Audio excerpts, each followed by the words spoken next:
इसी जो previous question हमने करा इलस्ट्रेशन 8.10, इसके अंदर हम एबनॉर्मल गेन अकाउंट बनाने वाले हैं। एबनॉर्मल गेन अकाउंट, सर ये एबनॉर्मल गेन अकाउंट कैसे बनाऊंगा? देखो बेटा, गेन अकाउंट कैसे बनेगा, यहाँ पे आएगा बाय प्रोसेस बी, ठीक है, कितने यूनिट से?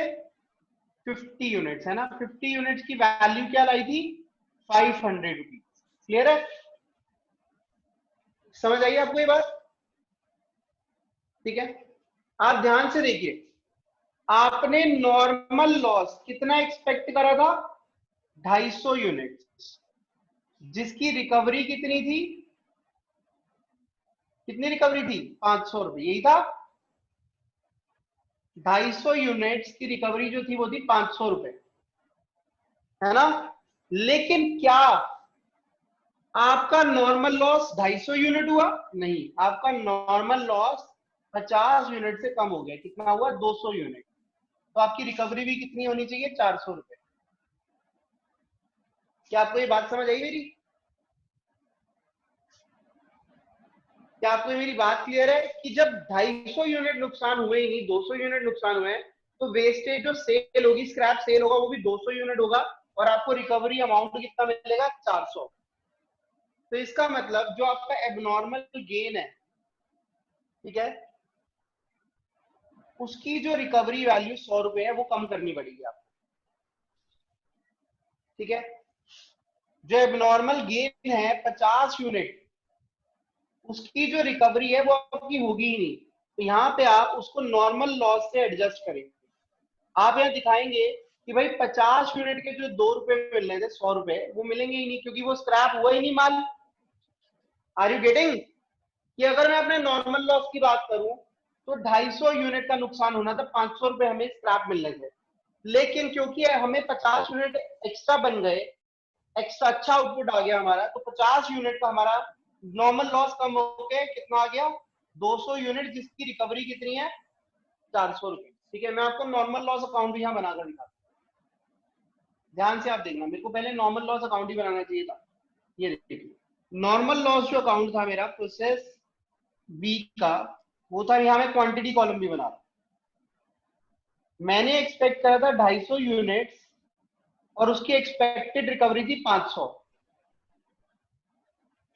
ठीक है, लेकिन अब क्या हुआ, जब मैंने बेचा तो मेरे सिर्फ 200 यूनिट की स्क्रैप आई, और 200 यूनिट मैंने कबाड़ी वाले को बेचे, तो उसने 400 रुपए मुझे दिए। ठीक है, तो बाकी कहाँ गया? बाकी बेटा एबनॉर्मल गेन से एडजस्ट हो गया, 50 यूनिट और 100 रुपए। ये 50 यूनिट और 100 रुपए क्या है? ये वो रिकवरी है जो हुई नहीं, क्योंकि वो माल खराब हुआ ही नहीं।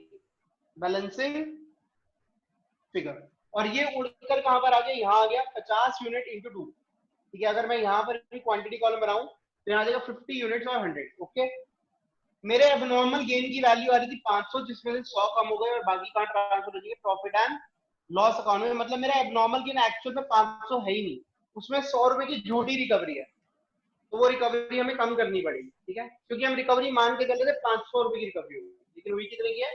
400 रुपए की।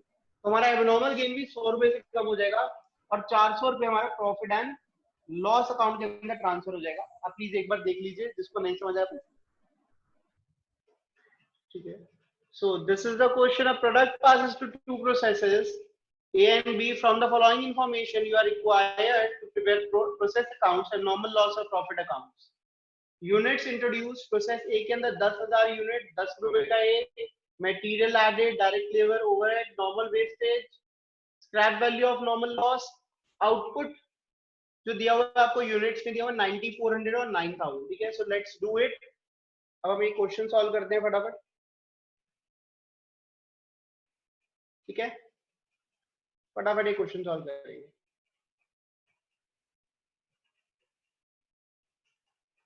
चलिए,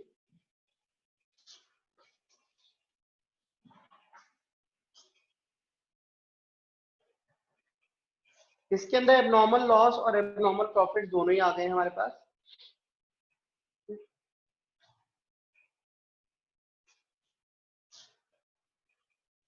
हाँ जी, तो इलस्ट्रेशन 8.14, तो we have two accounts, process A and process B. तो ऊपर नीचे बना लेते हैं।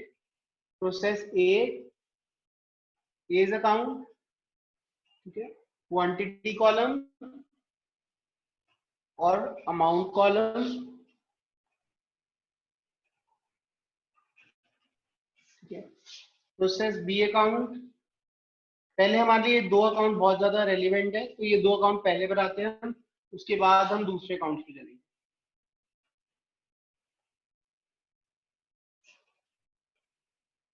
ठीक है, क्वांटिटी और अमाउंट, ठीक है जी। तो हम यहाँ शुरू करते हैं, आप लोग भी स्टार्ट कर सकते हैं अगर आपको समझ आ गया क्वेश्चन तो।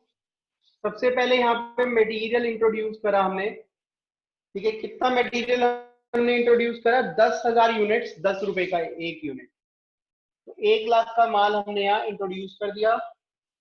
उसके बाद डायरेक्ट लेबर जो हमने लगाई वो लगाई 40,000, नहीं सॉरी 20,000। मैंने एक चीज स्किप कर दी, मटेरियल एडेड, ठीक है। तो यहाँ पे 40,000, जिसको हम एडिशनल मटेरियल भी कह सकते हैं। उसके बाद ओवरहेड्स हमारे चार्ज हुए, ओवरहेड्स का अमाउंट क्या है हमारा, दैट इज 12,600। उसके बाद नॉर्मल वेस्टेज जो है that is called normal loss, ठीक है। नॉर्मल लॉस जो है वो है 5%, तो 10,000 का 5% है 500 यूनिट्स। अब इसकी कोई रिकवरी है क्या? यस, 500 यूनिट्स की जो रिकवरी है वो है 5 रुपए पर यूनिट, दैट इज 2,500, ठीक है। तो अगर हम देखें तो हमारा जो आउटपुट आना चाहिए, जो प्रोसेस बी के अंदर जाना चाहिए वो जाना चाहिए 9,500, लेकिन आउटपुट कितना आ रहा है? 9,400 यूनिट्स। तो मतलब यहाँ पर हमारा आउटपुट कम आ रहा है, जहां आउटपुट कम वो केस होता है एबनॉर्मल लॉस का, 100 यूनिट का हमारा एबनॉर्मल लॉस है, ठीक है जी। तो हम ये पार्ट जो है, ये वाला हिस्सा जो है, ये वर्किंग्स के लिए कर लेते हैं यूज, ठीक है। अब फटाफट हमने क्या करना है, एबनॉर्मल लॉस निकालना है, एबनॉर्मल लॉस की वैल्यू निकालनी है। अब देखिए एबनॉर्मल लॉस की वैल्यू कैसे निकलेगी। वर्किंग नोट नंबर 1 बनाएंगे हम, तो यहाँ पे हम लिख सकते हैं कॉस्ट ऑफ प्रोडक्शन, क्वांटिटी और अमाउंट।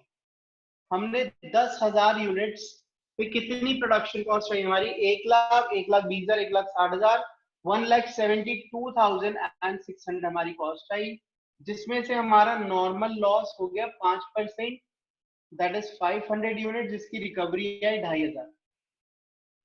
तो हमारी जो एक्सपेक्टेड कॉस्ट ऑफ प्रोडक्शन, जो एक्सपेक्टेड प्रोडक्शन है वो है 9,500 यूनिट्स, और 2,500 कम कर दे तो 1,70,100 रुपए, ठीक है। 1,70,100 रुपीज। अब फटाफट बताओ, मेरा जो एक्चुअल आउटपुट आ रहा है, एक्चुअल आउटपुट जो आ रहा है वो आ रहा है 9,400 यूनिट्स, और एबनॉर्मल लॉस 100 यूनिट्स। तो पहले इस 100 यूनिट्स की हम वैल्यू निकाल दें। 100 यूनिट्स की वैल्यू कैसे आएगी? कॉस्ट ऑफ प्रोडक्शन हमारी आ रही है 1,70,100 फॉर 9,500 यूनिट, तो 100 की हम प्रोपोर्शनेट कॉस्ट निकाल लेंगे। कितना आ जाएगा ये? 1,70,100 डिवाइडेड बाय 9,500 इंटू 100, 1791। 1791 हमारा यहाँ पे एबनॉर्मल वेस्टेज का अमाउंट आ गया, ठीक है। तो यहाँ पर हम 1791 लिख देंगे, और जो बच गया, ठीक है, अगर आप देखें 1,70,100 में से इतना तो हो गया घाटा, तो बाकी यहाँ पर आ जाएगा, बैलेंसिंग फिगर आप लिख सकते हैं, ठीक है। अब वहां पे भी अकाउंट के अंदर भी बैलेंसिंग फिगर लिख सकते हैं, 168,309, ठीक है। सबसे पहले आप ये देखिए आपको यहाँ तक समझ आया जो मैंने आपको भी बताया? अगर आपको यहाँ तक समझ आया तो हम आगे बढ़, चलिए प्रोसेस बी अकाउंट स्टार्ट करते हैं। प्रोसेस बी, सबसे पहले यहाँ पर प्रोसेस ए से माल आया, ठीक है। प्रोसेस ए से 9,400 यूनिट्स है, जिनकी कॉस्ट थी 168,309, ठीक है। आफ्टर दैट, उसके बाद क्या हो रहा है? उसके बाद इन्होंने मटेरियल और इंट्रोड्यूस करा कुछ, ठीक है। मटेरियल इंट्रोड्यूस कितना कितने का करा? 30,000 रुपए का, 30,000 का मटेरियल इन्होंने और इंट्रोड्यूस कर दिया। इसके बाद लेबर लगाई 24,000, इसके बाद ओवरहेड चार्ज करें, ओवरहेड कितने चार्ज करें, 20,500 के, ठीक है। और अब क्या करना है, अब यहाँ पर भी हम नॉर्मल वेस्टेज ले लेंगे, that is called normal loss. Normal loss यहाँ पर भी 5% है। अब 5% मतलब 9400 का 5%, ठीक है। 9400 का 5% कितना होता है, 470 यूनिट्स आपके खराब होने हैं, ठीक है। और जिनकी रिकवरी कितनी है, रिकवरी है 10 रुपए पर यूनिट, वहां लिखा हुआ है 4700 की आपकी रिकवरी आ, क्लियर है। तो अगर हम देखें ध्यान से, 470 यूनिट कटने के बाद आपके पास बचने चाहिए 8,930 यूनिट आउटपुट आना चाहिए आपका, that we can call finish goods, ठीक है। अब 470 के बाद 8,930 आना चाहिए, लेकिन आ रहा है 9,000, तो प्रोडक्शन बढ़ गई है।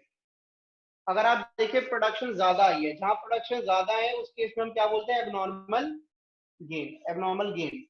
तो यहाँ देखिए कितने यूनिट फालतू आए हैं, 70 यूनिट्स फालतू आए हैं, 70 यूनिट्स। अब इनको वैल्यू करना है, ठीक है। तो मैं ऐसा करता हूँ, यहीं पर वर्किंग नोट नंबर 2 बना लेता हूँ इनको वैल्यू करने के लिए, ओके। तो देखिए मैं वर्किंग नोट नंबर 2 बना रहा हूँ यहाँ पे।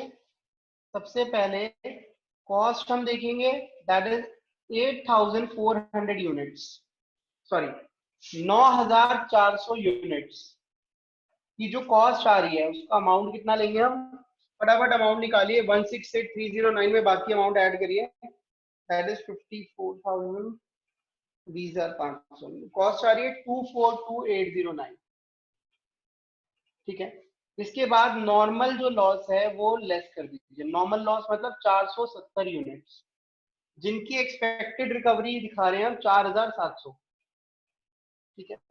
तो ये आ जाएगा 8,930, और इनकी कॉस्ट हमें पड़ेगी 238,109, ये हमें कॉस्ट पड़ेगी। अब हमारा जो एक्चुअल टर्नओवर आया है वो आया है 9,000 यूनिट्स, और हमारा गेन जो आ रहा है वो आ रहा है 70 यूनिट्स का। इनकी वैल्यू आप निकाल के देखिए कितनी आ रही है, वैल्यू आ जाएगी 70/8930, 70 यूनिट का फायदा हुआ, टोटल यूनिट थे हमारे एक्सपेक्टेड 8930, जिनकी कॉस्ट थी 238,109। तो 8,930 की कॉस्ट में से 70 की कॉस्ट को हमने निकाल लिया, ये आ जाएगा, ठीक है, ये आ जाएगा हमारा 16,997, ओके। तो ये हमारा एबनॉर्मल गेन आ गया 16,997, 16,997, ठीक है। अब देखिए ये और ये ऐड होकर यहाँ आ जाएंगे, ठीक है। मतलब आप बैलेंसिंग फिगर देखें तो इसके अंदर इतना अमाउंट और ऐड हो गया, ठीक है। तो हमारे नंबर ऑफ यूनिट्स भी बढ़ गए हैं, और ये हमारी कॉस्ट आ जाएगी 1734, सॉरी 238,109 प्लस 16,997, 255,106, 2,55,106 रुपए। ये हमारा हो गया प्रोसेस बी अकाउंट कंप्लीट। अगर इसमें आपको कोई दिक्कत है तो यू में आस्क। हाँ जी, तो यहाँ एक मिस्टेक है, इस मिस्टेक को आप ठीक करिए, ये जो वैल्यू आएगी दैट शुड बी 1866 आएगी, 1866, ठीक है। तो यहाँ पर भी गलती ठीक करेंगे, 1866 आएगी, थैंक्स टू चेतना, ठीक है।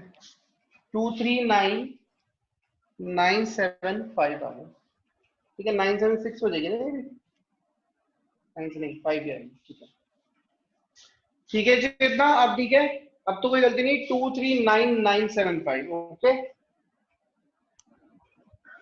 हाँ जी, तो अब हम लॉस अकाउंट बनाने जा रहे हैं। सबसे पहला लॉस अकाउंट होगा हमारा नॉर्मल लॉस अकाउंट, ठीक है। प्रोसेस ए की मैंने नॉर्मल लॉस और एबनॉर्मल लॉस की फिगर्स यहाँ मेंशन की थी, ठीक है। प्रोसेस ए अकाउंट क्योंकि रख कर दी, तो यहाँ पर मैं क्वांटिटी कॉलम बना लेता हूँ, ये काम आएगा,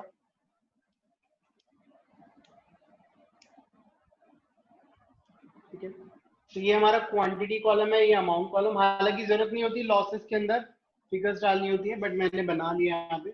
सबसे पहले आप देखिए प्रोसेस ए से कितना लॉस, नॉर्मल लॉस आया। प्रोसेस ए से 500 यूनिट का लॉस है और एक्सपेक्टेड रिकवरी आई 2500। ठीक है, इसके बाद जब आपने सेल आउट करे तो 500 के 500 यूनिट 2500 के बिक गए, ये अकाउंट यहाँ खत्म हो गया। प्रोसेस ए से रिलेटेड जो नॉर्मल लॉस है वो यहाँ खत्म हो गया। मैं पहले प्रोसेस ए को निपटाऊंगा, ठीक है। बी का मैं नॉर्मल लॉस लिख रहा हूं 470 यूनिट, जिसकी वैल्यू है 4700, और गेन है 70 यूनिट 1866। ठीक है, तो बी को भी हम यहाँ रब कर देते हैं।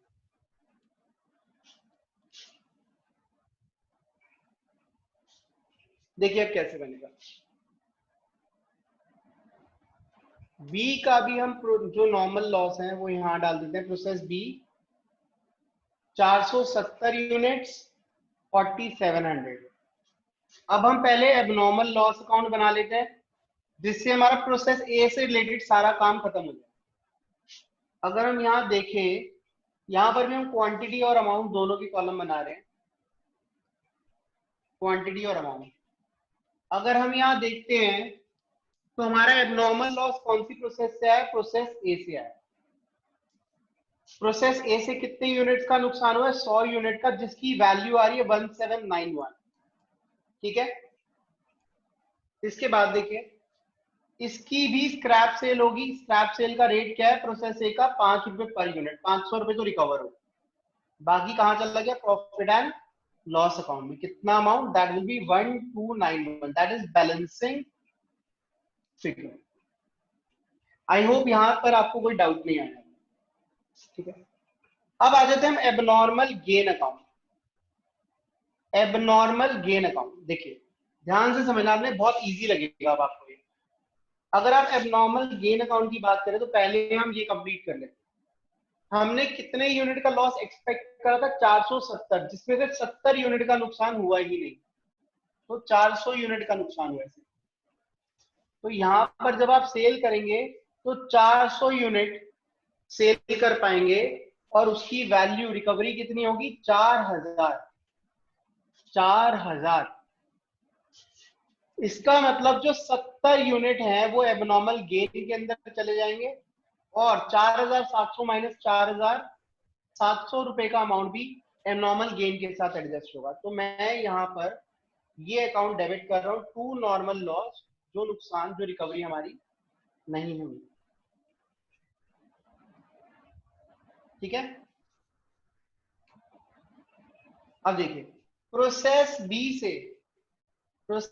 से हमारे 70 यूनिट का एबनॉर्मल गेन आया था, उसकी वैल्यू थी 1866। यही था चेतना? यही था। ठीक है जी, क्लियर है। अब देखिए ध्यान से, अगर हम प्रॉफिट एंड लॉस अकाउंट में एबनॉर्मल गेन ट्रांसफर करेंगे तो कितना बताएंगे? 1866? नो, 700 लेस हो जाएगा उसमें। क्यों? क्योंकि वो रिकवरी हमारी हुई नहीं, 1166। ठीक है, दिस इज द केस जो हमें नॉर्मल लॉस, एबनॉर्मल लॉस और एबनॉर्मल गेन अकाउंट बनाना सिखाता है विद प्रॉपर लॉजिक्स। ठीक है, अब इसके अंदर आपको कोई दिक्कत है तो आप एक बार अच्छे से देख लो और मुझसे पूछ लो।